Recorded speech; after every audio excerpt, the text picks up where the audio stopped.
தமிழகத்தில் உள்ள இளைஞர்களில், குறிப்பாக நகர்ப்புற இளைஞர்களில் மிக பெருவாரியானவர்கள், கணிசமானவர்கள் விஜயை ஆதரிக்கக்கூடிய மனநிலை மிக பெரும்பாலானவரிடம் உருவாகி இருப்பதை நம்மால் பார்க்க முடியும். கிராமப்புறங்களையும் இருக்காம இது. மக்கள் ஒரு மௌன புரட்சியும் சில தேர்தல்களை நடத்தி இருக்கிறார்கள். அதையெல்லாம் நான் நினைவில் கொண்டுதான் கருத்து கணிப்புகளை பற்றி பேச வேண்டும். அவர் எப்போது மக்களை சந்திக்கிறாரோ அப்போது அவரை பற்றிய செய்தி, அவர் கட்சியை பற்றிய செய்தி பேசப்படுகிறது. அந்த மீட்டிங் முடிந்தவுடன் அந்த கட்சியினுடைய there is no activity about the party. இப்படி ஒரு கட்சி இயங்க முடியாது.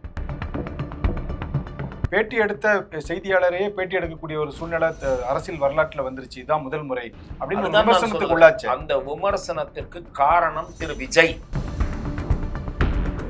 காங்கிரஸ் கட்சி, தேமுதிக, விடுதலை சிறுத்தைகள் போன்ற கட்சிகள் எல்லாம் பேச்சுவார்த்தைக்கு உடன்பட்டிருக்கிற மாதிரி ஒரு தகவல் இருக்க, ஒரு மூத்த பத்திரிகையாளராக உங்களுடைய பார்வை என்ன? திராவிட முன்னேற்ற கழகம் கொஞ்சம் பதறி போயிருக்கிறது. காங்கிரஸ் என்ன செய்யுமோ என்ற கவலையில் ஆழ்ந்திருக்கிறது. இதை நீங்கள் மிரட்டி 5 சீட்டு கூட வாங்குவதற்கான வாய்ப்பாக பயன்படுத்தாமல், அதே அறிவாலயத்தில் திரும்பவும் அடைக்கலம் ஆகிவிடாமல், நீங்கள் விஜய் என்கிற மாற்று சக்தி, நீங்கள் பேசி வந்த அரசியல் என்ன? காங்கிரஸ் கட்சி துணிந்து முடிவெடுத்து திராவிட முன்னேற்ற கழகத்துடன் இருக்கக்கூடிய உறவை உதறிக்கொண்டு தாவேகா பக்கம் இணையுமானால் தமிழகத்தில் தொங்கு சட்டசபை உருவாகும். அதனுடைய மாநில தலைவராக இருக்கக்கூடிய செல்வ பெருந்தகை 2 நாட்களை கூப்பிட்டுருவாங்க, இன்னும் 3 நாட்களை கூப்பிட்டுருவாங்க எங்களை பேச்சுவார்த்தை நடத்துறதுக்கு அப்படின்னு சொல்லி ஒரு ஆர்வம் காட்டுறாரு. அவர் தமிழக காங்கிரஸ் தலைவராக பொறுப்பில் இருந்தாலும் அவர் அண்ணன் RS பாரதியை விட ஆர்வமான திமுக காரராக செயல்படக்கூடியவர். சொன்னார், தளபதி சொன்னார். என்னன்னு சொன்னாரு? மதுரை தளபதி, மாநகர் மாவட்ட தளபதி, அதாவது எங்களோட கூட்டணி இல்லாம நீங்க ஒரு கவுன்சிலர் சீட்டு கூட ஜெயிக்க முடியாது. மதுரை தளபதி அவர்கள் சொன்னதை சென்னை தளபதி செயல்படுத்தி காட்ட வேண்டும். திமுகவை சேர்ந்த திருமதி கனிமொழி அவர்கள் ராகுல் காந்தியை போய் சந்திக்கிறாங்க. பதட்டம், திமுகவுக்கு தோன்றியுள்ள பதட்டம் தான் திருமதி கனிமொழி அவர்களை டெல்லிக்கு அனுப்பியிருக்கிறது. விஜய் என்கிற சக்தி யாருடைய ஓட்டை எந்த தொகுதியில் கெடுத்து அந்த கட்சியை தோற்கடிக்க வைப்பார் என்பது நமக்கு தெரியாது. சில தொகுதிகளில் திமுகவின் தோல்விக்கு விஜய் காரணமாகலாம், சில தொகுதிகளில் அதிமுகவின் தோல்விக்கு விஜய் காரணமாகலாம் என்கிற நிலைதான் இன்றைக்கு இருக்கிறது.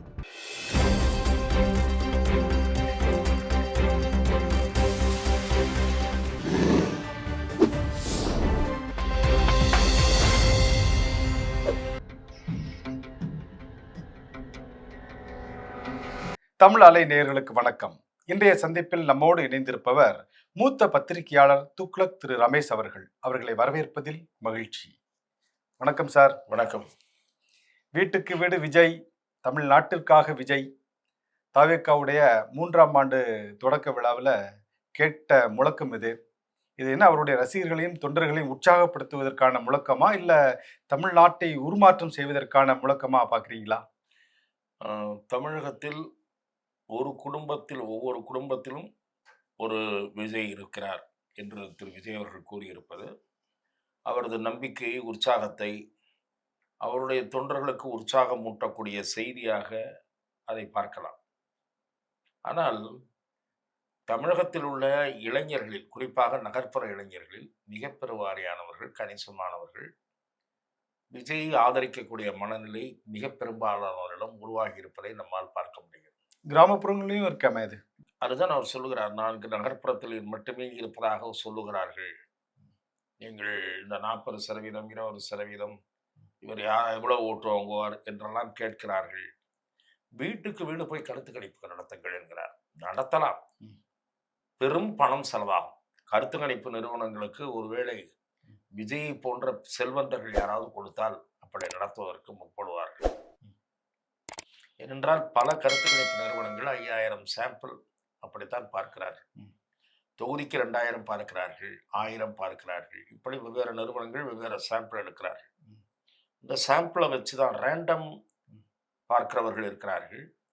பிரிவினரை பிரித்து மத்தியதர வர்க்கத்தினரிடம் கருத்து கேட்பது, சமூகத்தின் விளிம்பு நிலையில் இருக்கிறவரிடம் கருத்து கேட்பது, விவசாயிகளிடம் கருத்து கேட்பது, மாணவர்களிடம் கருத்து கேட்பது, ஜெண்டர் வைஸ் இப்படி பிரித்து பார்க்கிற நிறுவனங்கள், விஞ்ஞான அடிப்படையில் பகுப்பாய்வு செய்த ம். கணிப்புகளை வெளியிடுபவர்களும் இருக்கிறார்கள். பல கருத்து கணிப்புகள் சரியாக இருந்திருக்கின்றன, சில கருத்து கணிப்புகள் முற்றிலும் தவறாக போயிருக்கின்றன. இவற்றையெல்லாம் நாம் பார்த்திருக்கிறோம். மக்கள் ஒரு மௌன புரட்சியும் சில தேர்தல்களில் நடத்தி இருக்கிறார்கள். அதையெல்லாம் நாம் நினைவில் கொண்டுதான் கருத்து கணிப்புகளை பற்றி பேச வேண்டும். வீட்டுக்கு ஒரு விஜய் இருக்கிறார் என்று அவர் சொல்லுவது என்பது ஒரு உற்சாகப்படுத்துகிற செய்தி என்றுதான் நான் பார்க்கிறேன். நான் ஏற்கனவே உங்களிடம் குறிப்பிட்டது போல இன்றைக்கு இளைஞர்கள் மத்தியில் விஜய் வந்தால் என்ன, வரட்டுமே என்கிற ஒரு சிந்தனை பரவலாக நான் பார்க்கிறேன் டியூரிங் மை டிராவல். ஆனால் விஜய் அந்த அவருடைய அரசியல் என்பது இன்னமும் ஒரு தெளிவான பிக்சர் வேண்டும். பல பிரச்சனைகளில் அவருடைய கருத்து என்ன என்பது மக்களுக்கு தெரிய வேண்டும். தேர்தல் பரப்புரைகளில் சில கூட்டங்களில் 10-15 நிமிடங்கள் பேசினார். எனக்கு தெரிந்து 1-2 கூட்டங்களில் தான் 25-30 நிமிடங்கள் பேசியிருக்கிறார். பஞ்ச் டயலாக் மாதிரி மீட்டிங்கை பயன்படுத்துவது என்பது சரியாக இருக்காது. ரசிக்க உதவலாம், கீழே இருப்பவர்கள் கைத்தட்ட உதவலாம். ஆனால் உங்களை வாக்காளர் பெருமக்கள் பார்த்து கொண்டிருக்கிறார்கள், தொலைக்காட்சிகளிலே பார்க்கிறார்கள், பத்திரிகைகளிலே படிக்கிறார்கள். ஆகவே அவர்களுக்கு நீங்கள் அவர்களுடைய கவனத்தை அல்லது அவர்களுடைய ஆதரவை நீங்கள் பெறுவதற்கு கனமான செய்திகள் தேவை. அதாவது உற்சாகமான வார்த்தைகள் தேவையில்லை, உள்ளார ஊடுருவி நீங்க வேலை செய்யணும். அப்படி உள்ளடக்கம் அடர்த்தியாக இருக்க வேண்டும். நான் கூட ஏற்கனவே கூறினேன், தமிழ்நாட்டிலே மணல் கொள்ளை பெரிய பிரச்சனையாக இருக்கிறது. அரசாங்கத்திற்கு வர வேண்டிய வருவாய் இனம் அந்த அளவு கிடைக்கிறதா என்பது பெரிய கேள்விக்குறி. அதே போல மதுபான விற்பனை, அதில் அரசாங்கத்திற்கு வருவதை விட தனியார் பலருக்கு பெரும் பணம் போகிறது என்கிற ஒரு பார்வை, குற்றச்சாட்டு விவரம் தெரிந்தவர்கள் மத்தியிலே இருக்கிறது. இந்த பிரச்சனைகளில் எல்லாம் விஜய் பார்வை என்ன? இன்றைக்கு மதுவை தாண்டி புதிய புதிய போதை சமாச்சாரங்கள் வந்துவிட்டன. காவல்துறை கட்டுப்படுத்தாமல் திணறிக் கொண்டிருக்கிறது. மது பிரச்சனை குடும்பங்களை பெரிய துயரத்தில் தள்ளி இருக்கக்கூடிய, இளைஞர்களை சீரழிக்கக்கூடிய இந்த மது கொள்கை விஜய் இது என்ன? திமுக அதிமுகவுக்கு நீங்கள் மாற்று. ஒரு கட்சி மதுவிலக்கை தேர்தல் வாக்குறுதியாக ஒரு தேர்தலில் கொடுத்தது, அடுத்த தேர்தலில் கொடுக்கவில்லை. இன்னொரு கட்சி படிப்படியாக குறைப்போம் என்று சொன்னது, ஒரு 500 கடைகளை குறைத்துவிட்டு அதன் பிறகு அதை பற்றி மறந்தே விட்டது. இதுதான் 2 திராவிட கட்சிகளுடைய நிலை. இதுல விஜய் என்ன ஸ்டாண்ட் நீங்கள் தெளிவுபடுத்தணும். அதாவது சார், அவருடைய சொந்த பிரச்சனைக்கு கூட குரல் கொடுக்காம இருக்காருன்னு சொல்லி ஒரு சமூக வெளியில ஒரு டாக் அந்த மாதிரி இருக்கு. அதாவது ஜனநாயகன் படம் ரிலீஸ் தள்ளி போகுது, பிரச்சனைகள் இருக்கு, அது கூட ரசிகர்களையும் அவருடைய தொண்டர்களையும் சமாதானப்படுத்த விதமா பேசலையே அப்படின்னு, அவருடைய சொந்த விஷயத்துக்கு கூட பேசாத தலைவர் அப்படின்னு ஒரு விமர்சனத்துக்கு உள்ளாகிறாரு. விமர்சகர்கள், அரசியல் விமர்சகர்கள் அல்லது சமூக ஊடகங்களிலே விமர்சிப்பவர்கள் எதை வேண்டுமானாலும் விமர்சிக்கலாம். ஜனநாயகம் படம் வெளிவராமல் இருந்தது என்பது அந்த துறை சார்ந்த பிரச்சனை. பொதுமக்களுக்கு அதுல ஒரு பெரிய பிரச்சனை எல்லாம் இல்லை. திரைப்பட தயாரிப்பு, அந்த துறை, அந்த படத்தை எடுத்தவர்கள், அவருடைய ரசிகர்கள், அவர்களுக்கு அந்த படம் வராததுல, குறித்த நேரத்தில் வராததுல பெரும் ஏமாற்றம் இருக்கலாம். சென்சார் போர்டு அரசியல் செய்ததா என்றால் அது ஒரு விவாத பொருள். சென்சார் போர்டு அரசியல் செய்தது என்றால் நீதிமன்றமும் அதை ஊக்குவிக்கிற வகையிலே தானே ஆர்டர் போட்டிருக்கிறது. சென்சார் போர்டு அரசியல் செய்தது என்ற விமர்சனம் எங்கிருந்து வரும்? நீதிமன்றத்தினுடைய நடவடிக்கை 1-2 வழக்கறிஞர்களுக்கு வியப்பு ஏற்பட்டிருக்கிறது, அது தனி பார்வை. ஆகவே நான் சொல்வது பொதுமக்கள் நலன் சார்ந்த பிரச்சனைகளில் அவர் பார்வை என்ன? கல்வி, சுகாதாரம் இவற்றெல்லாம் பெரும் பணம் இன்றைக்கு செலவிட வேண்டியிருக்கிறது. தனியார் கல்வி தரமானதாக இருக்கிறது, ஆனால் பெரும் பணம் செலவிட வேண்டியிருக்கிறது. தனியார் மருத்துவமனை பெரும் செலவை ஏற்படுத்துகிறது. இதிலெல்லாம் என்ன செய்ய போகிறார்? அவர் மேம்போக்காக சொல்லியிருக்கிறார். இந்த 1-2 விஷயங்கள்ல ஊழலை பேசியிருக்கிறார். கல்வி, சமூக கட்டமைப்பு, சுகாதார கட்டமைப்பை வலுப்படுத்தணும்னு சொல்லியிருக்கார். பெண்கள் பாதுகாப்புன்றார். இதெல்லாம் மேம்போக்கான விஷயங்கள். ஆழமாக கொள்கை நிலைப்பாடுகள், அரசாங்கமாக அவர் வரும்போது இதுதான் என் கொள்கை நிலைப்பாடு என்பதை அவர் இன்னும் விரிவாக பேச வேண்டியிருக்கிறது. 2வது, அவர் எப்போது மக்களை சந்திக்கிறாரோ அப்போது அவரை பற்றிய செய்தி, அவர் கட்சியை பற்றிய செய்தி பேசப்படுகிறது. ம். அந்த மீட்டிங் முடிந்தவுடன் அந்த கட்சியினுடைய there is no activity ம். about the party. இப்படி ஒரு கட்சி இயங்க முடியாது. நீங்கள் வார வாரம் அந்தந்த பிரச்சனைகள் சம்பந்தமாக இவர் அறிக்கை வெளியிட்டதோடு போதும் என்று நிறுத்திக் கொள்ளக்கூடாது. There must be a press briefing from the அதாவது leaders. 2ஆம் கட்ட தலைவர்களும் இது பேசணும். தொடர்பு அவர்கள் பேச பேச- வேண்டும், ம். சந்திக்க வேண்டும், கருத்து தெரிவிக்க வேண்டும். ம். விஜயும் சந்திக்க வேண்டும், கருத்து தெரிவிக்க வேண்டும். இன்னைக்கு கூட அது எப்போதாவது ஒரு முறை கூட இருக்கலாம். ம். நீங்கள் விஜய் ஒன்று அந்த என்டிடிவி குழுவினரை சந்தித்திருக்க கூடாது. சந்திக்க வேண்டும் என்று முடிவெடுத்த பிறகு நீங்கள் உட்கார்ந்து பேச வேண்டும். அது ஒளிபரப்பாக வேண்டும். அதுவே கடும் விமர்சனத்துக்கு உள்ளாச்சே. அதாவது பேட்டி எடுத்த செய்தியாளரையே பேட்டி எடுக்கக்கூடிய ஒரு சூழ்நிலை அரசியல் வரலாற்றுல வந்துருச்சு. இதான் முதல் முறை அப்படின்னு ஒரு அதுதான் நான் விமர்சனத்துக்கு சொல்லுகிறேன். உள்ளாச்சே. அந்த விமர்சனத்திற்கு காரணம் திரு விஜய். நான் என்ன சொல்லுகிறேன், அந்த செய்தி நிறுவனம் விமர்சனத்திற்குள்ளானதும் காரணம் விஜய் தான். அவர் புகழுக்குரியவர் தான், புகழ் பெற்றவர் தான். நான் அதெல்லாம் மறுக்கல. ஆனா ஒரு பிரபல தொலைக்காட்சி, தேசிய தொலைக்காட்சி நிறுவனத்தை நீங்க கூப்பிட்டுட்டு நான் பேச மாட்டேன், ஆஃப் த ரெக்கார்டா நான் சொல்றதெல்லாம் எழுதிட்டு போங்கன்னா அதற்கு இவர்கள் இணங்கியது முதலில் தவறு. விஜய் அந்த கான்பிடன்ஸ் இல்லாமல் இருப்பது அவரிடம் இருக்கக்கூடிய குறைபாடு. ஏன் கான்பிடன்ஸாக நீங்க பேசலாமே. ஆனா ஆங்கிலத்தில் முதலமைச்சருங்கிற நன்றாக கான்பிடன்ட்ல தெளிவா பேசுகிறார் இருக்காரு. விஜய். முதலமைச்சருங்கிற கான்பிடண்டா இருக்காரு. விஜய் ஆங்கிலத்தில் நன்றாக சில வார்த்தைகளை பயன்படுத்துவதை நாம் அவருடைய உரைகளின் மூலம் நாம் கேட்க முடிகிறது. ஏன் சுருக்கமாக கூட உங்கள் பதில் இருக்கலாம். இல்ல அந்த மீட்டிங்ல கூட திரு எடப்பாடி பழனிசாமி அவர்கள் அழகா தமிழ்ல பேசினாரு. கிட்டத்தட்ட 1/2 மணி அது நேரம் அந்த எந்த விதமான அவரு- பேப்பரும் துண்டுகளும் இல்லாம அவர் ஆங்கிலத்தில் தமிழ்ல அழகா பேசினாரு. அவர் ஆங்கிலத்தில் சரளமாக பேச முடியாத சூழலில் அவர் தமிழில் உரையாற்றி இல்ல இருக்கிறார். அப்படி கூட நான் பேசலாமே. அதிலே குறை காண விரும்பவில்லை. ஆனால் இவர் ஒரு நேர்காணலுக்கு சம்மதித்த பிறகு அந்த நேர்காணலை இவர் மேற்கொண்டிருக்க வேண்டும் என்பது என்னுடைய பார்வை. இது இன்றைய தினம் ஒரு செய்தியாளர்களை நிர்மல்குமார் அவர்கள் சந்தித்த போது இது என்ன ஒரு யாழ்ஸ்டிக்கா என்று கேட்கிறார். மீடியாவை பார்க்க வேண்டும் என்பது அரசியலில் ஒரு யாழ்ஸ்டிக்கா என்ற அவரது கேள்வி எனக்கு வியப்பை ஏற்படுத்தியது. அம்மாதிரி கேட்கக்கூடாது. யாழ்ஸ்டிக்கா என்றால் மக்களுக்கு ஊடக வாயிலாக செய்திகளை கொண்டு சேர்க்க வேண்டிய பொறுப்பில் இருப்பவர்கள் ஊடகவியலாளர்கள். இல்ல பொதுவெளிக்கு வந்தா அதெல்லாம் சந்திச்சு பொதுவெளிக்கு நீங்கள் பொது வாழ்க்கைக்கு வந்து விட்டீர்கள். நீங்கள் சினிமாக்காரராகவே இருந்தாலும் ஊடகவியலாளர்களை சந்திக்க வேண்டும். ஏனென்றால் மக்கள் உங்கள் படங்களை பார்க்கிறார்கள். உங்கள் படங்கள் குறித்து செய்தியாளர்களுக்கு சில கேள்விகள் இருக்கலாம். இப்படிப்பட்ட படமாக இருக்கிறது என்று கேட்கலாம்.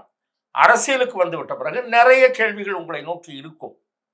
ஆகவே அது என்ன ஒரு யாழ்ஸ்டிக்கா என்று திரு நிர்மல்குமார், அது ஒரு அளவீடா, அது ஒரு மதிப்பீடா என்று கேட்டது வியப்பளிக்கிறது, ஏமாற்றம் அளிக்கிறது.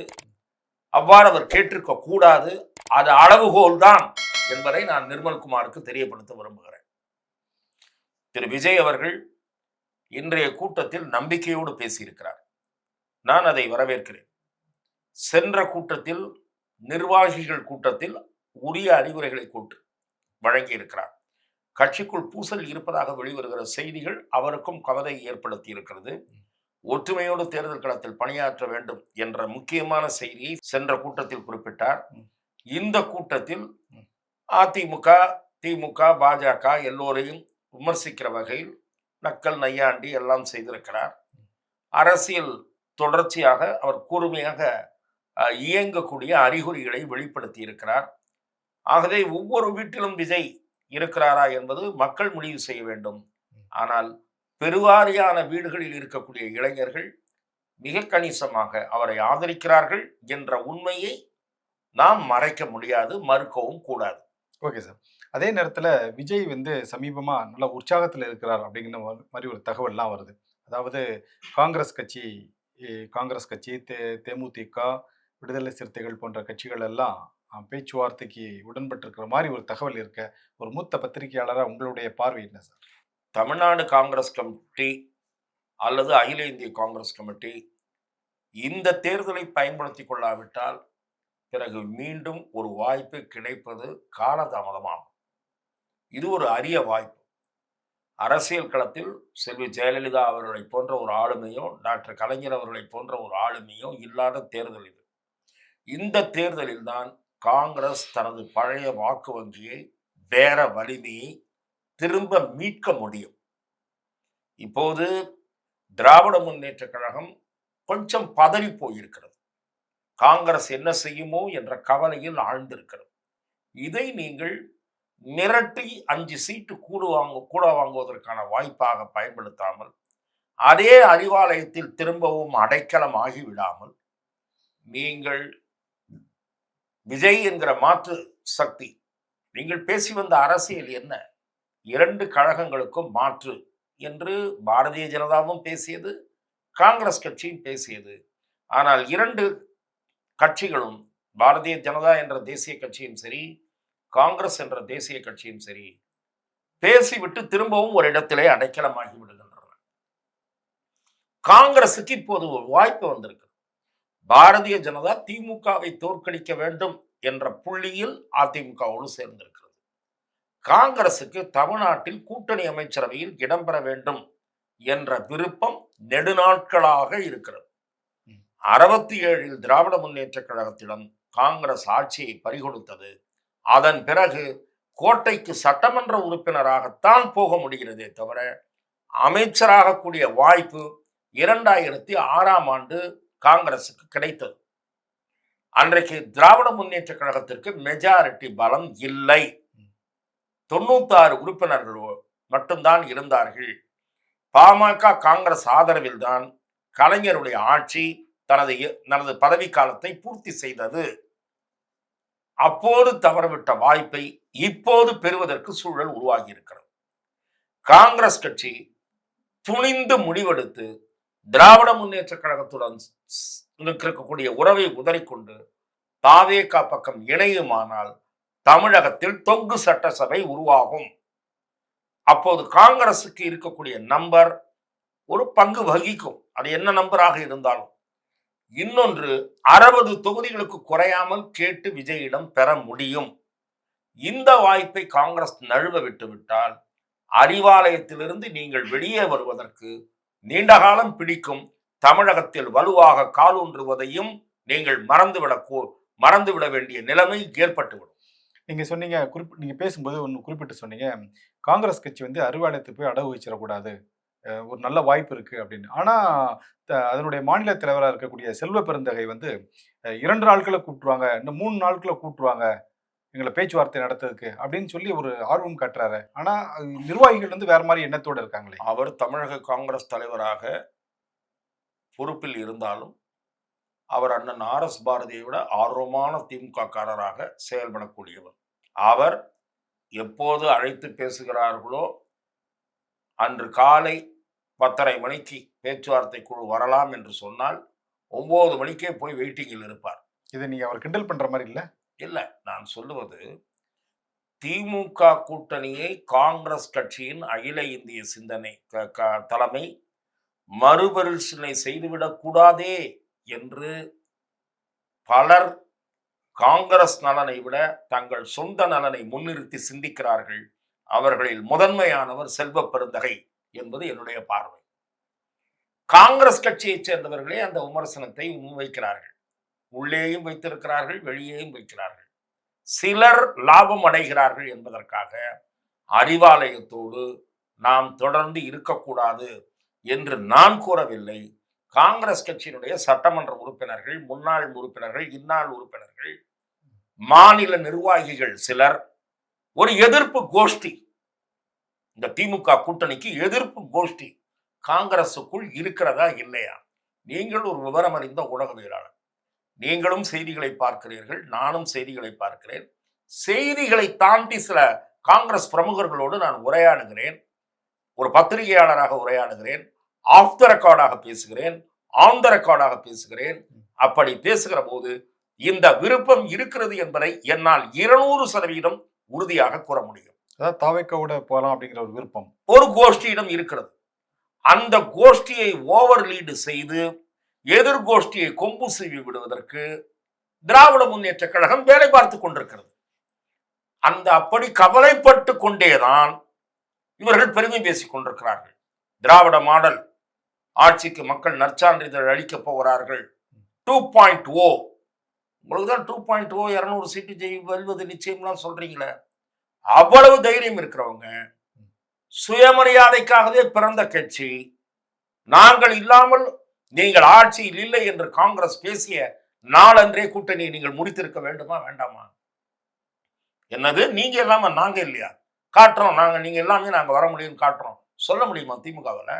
அந்த சொன்னாரு. தைரியம் திமுகவுக்கு இருக்கா? சொன்னாரு, தளபதி சொன்னாரு. என்னன்னு சொன்னாரு? மதுரை தளபதி, மாநகர் மாவட்ட தளபதி. அதாவது எங்களோட கூட்டணி இல்லாம நீங்க ஒரு கவுன்சிலர் சீட்டு கூட ஜெயிக்க முடியாது. மதுரை தளபதி அவர்கள் சொன்னதை சென்னை தளபதி செயல்படுத்தி காட்ட வேண்டும். சொன்னார்ல. அவர் மேலே நடவடிக்கை எடுக்க மனு கொடுத்திருக்காங்களே. காங்கிரஸ்காரங்க கொடுத்திருக்காங்க. ஆமா. நான் சொல்லுவது, எங்கள் மதுரை தளபதி கட்சிதான், கருத்துதான் எங்கள் சென்னை தளபதியின் கருத்தும் என்று நாளை திமுக உயர் பொறுப்பில் இருக்கக்கூடிய திரு துரைமுருகன் வேண்டாம், திரு RS பாரதி சொல்லட்டும் பார்க்கலாம். மதுரை தளபதி கூறிய கருத்தில் எந்த தவறும் இல்லை சொல்லுங்க. நீங்க கூட்டணியை உடைக்கிற மாதிரி எல்லாம் பேசுறீங்க. கூட்டணி உடைக்கிற மாதிரி பேசல சார், யதார்த்த நிலையை நான் உங்களுக்கு சொல்லிக் ஆனா கொள்றேன். அங்க ஒரு பக்கம் நீங்கள் காங்கிரஸ் என்ன முடிவெடுப்பார்கள் என்று நீங்கள் ஒரு கேள்வி வைத்தீர்கள். அவர்களுக்கு ப்ரோஸ் அண்ட் கான்ஸ் என்ன என்று நான் சொல்லுகிறேன். 2029 தேர்தலில் கூட்டணி பற்றி இப்போது சிந்திக்க வேண்டிய அவசியம் காங்கிரசுக்கு இல்லை. 2029க்குள் பல மாற்றங்கள் நிகழலாம். ஆகவே இப்போது இந்த தேர்தல் பற்றி மட்டுமே சிந்தித்து உரிய முடிவை எடுக்க வேண்டும். இது ஒரு காரணம் சொல்றாங்க. என்ன, 2029 மறுபடியும் கூட்டணி வராமா? இங்க இருக்கக்கூடிய இந்தியா கூட்டணியிலிருந்து ஒரு கட்சி, திமுக தான் முக்கியமான கட்சி, வெளியே போயிட்டா என்ன பண்றது? 2029 பத்தி 3 வருஷத்துக்கு முன்னாடியே நீங்க ஏன் கவலைப்படுறீங்க? எல்லாம் என்ன வேணாலும் நடக்கலாம். 3 வருஷத்துக்குள்ள என்ன வேணா நடக்கலாம். இது ஒண்ணு. அடுத்த ஆர்குமெண்ட் என்ன வைக்கிறாங்கன்னா, டிஎம்கே ஜால்ரா காங்கிரஸ், காங்கிரஸுக்குள்ள இருக்கக்கூடிய டிஎம்கே ஜால்ரா காங்கிரஸ் இருக்குல்ல, அவங்க என்ன ஆர்குமெண்ட் வைக்கிறாங்கன்னா, பார்லிமெண்ட்ல பிரதமர் மோடி அவர்களை எதிர்த்து குரல் கொடுப்பதற்கு இங்க இருக்கக்கூடிய டிஎம்கே எம்பிக்கள் தான் நமக்கு கை கொடுக்குறாங்க. சரிப்பா, பார்லிமெண்ட்ல ஷவுட் பண்றாங்க, எழுந்து நின்று கத்துறாங்க, அவையை நடத்த விடாம அமளி நடத்துறாங்க, அதுக்கு டிஎம்கேவும் சேர்ந்து கத்துது. அதாவது குரல் கொடுக்கறதுக்காக ஒரு கூட்டணின்றாங்க. என்னது, கூச்சலிடுவதற்காகவா கூட்டணி? ஆகவே இவங்க எப்படி சிந்திக்கிறாங்க பாருங்க. இந்த ஜால்ரா கோஷ்டி பார்லிமெண்ட்ல எந்திரிச்சு மோடிக்கு எதிராக கோஷம் போடுறது, திமுக எம்பிக்கள்லாம் கோஷம் போடுறாங்க. நம்ம கூட்டணி மாறினோம்னா அந்த 39 பேர் ஆதரவு போயிடும். இந்த 39 பேர் அப்படியே மோடி ஆதரிச்சிருவாங்களா? ஸ்டாண்ட் மாற்றி எடுத்துருவாங்களா? அதை விட்டுருங்க. சரி, 39 பேரும் கோஷம் போடுறீங்க, நீங்க உங்க கட்சி எம்பிக்களும் சேர்ந்து கோஷம் போடுறீங்க, அவர் என்ன ஆட்சியிலிருந்து நவுத்திர முடியுமா? நீங்கள் தலைகீழ் நின்று தண்ணீர் குடித்தாலும் மோடி அவர்களுடைய மீதி பதவி காலத்தையும் அவர் நிறைவு செய்வார். அதன் பிறகும் அவர் செல்வாக்கான தலைவராகத்தான் இருப்பார். இன்னும் ராகுல் காந்தி அவரை மேட்ச் பண்ண முடியல.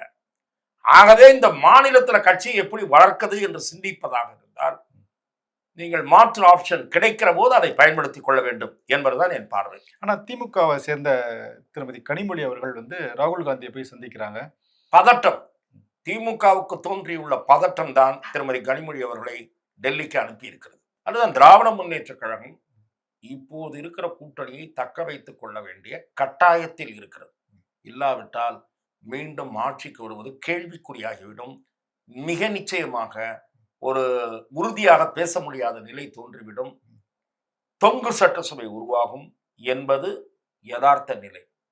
சரி சார், இப்போ இன்னைக்கு நம்ம வெளியில ஒரு ஹோட்டலா இருந்துகிட்டும், ஒரு சலூன் கடையா இருக்கட்டும், அங்க பொதுமக்கள் அதிகமாக கூடக்கூடிய இடங்கள் பொதுவா பேசப்படுறது, இன்னைக்கு எலெக்ஷன் வந்தா யார் ஜெயிப்பா அப்படிங்கிற ஒரு வாதம் போயிட்டு இருக்கு. இப்போ அதிமுக ஒரு என்டிஏ தேசிய ஜனநாயக கூட்டணியுடைய தலைமையில கூட்டணி அமைச்சு செயல்பட்டு இருக்காங்க. திமுகவில் காங்கிரஸ் இருக்குமா இருக்காதா, தேமுதிக வருவாங்களா வரமாட்டாங்களா, ராமதாஸ் ஐயா வருவாரா வரமாட்டாரா, இப்படிங்கிற மாதிரி ஒரு வார்த்தைகள் எல்லாம் பேச்சுவார்த்தைகள் போயிட்டு இருக்கு. இந்த நிலையில இப்போ தேர்தல் நடந்துச்சுன்னா யாரு ஜெயிப்பாங்கன்னு நம்புறீங்க? இப்போது முடிவெடுக்காத கட்சிகள் என்ன முடிவெடுக்கின்றன என்று தெரியாமல் நாம் பேச முடியாது. இன்றைய தேதியில் என்றால் நீங்கள் ஏதோ அடுத்த வாரம் 10 நாள்ல தேர்தல் வந்தது என்று ஒரு அடுத்த 2 வாரத்துல ஹைபோதெட்டிக்கல் கொஸ்டின். நான் என்ன சொல்லுகிறேன் என்றால், மேலோட்டமாக பார்க்கும்போது திமுக ஒரு ஸ்லைட் எட்ஜ் இருக்கிறது. காங்கிரஸ் இருந்தால்தான், இல்லை என்றால் என்று நான் சொல்லவில்லை. காங்கிரஸ் அந்த அணியிலேயே நீடிப்பதாக வைத்துக் கொண்டால் ஸ்லைட் எட்ஜ் இருக்கிறது. அதிமுக வலிமையாக இருக்கிறது.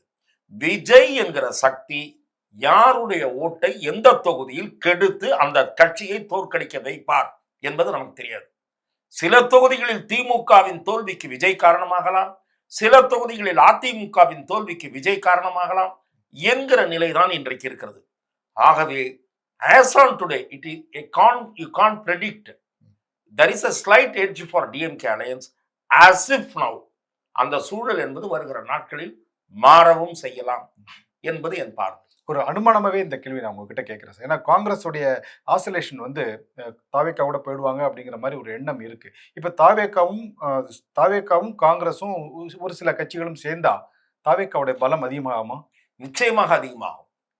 தாவேக்கா அது வெற்றிக்கான வழியா இருக்குமா? அது வெற்றிக்கான அணியாகவும் இருக்கும். வெற்றிக்குன்னா நான் ஆட்சியை பிடிப்பதற்கு என்று சொல்லவில்லை. அந்த அணியும் சில பல தொகுதிகளில் வெற்றி பெறும்.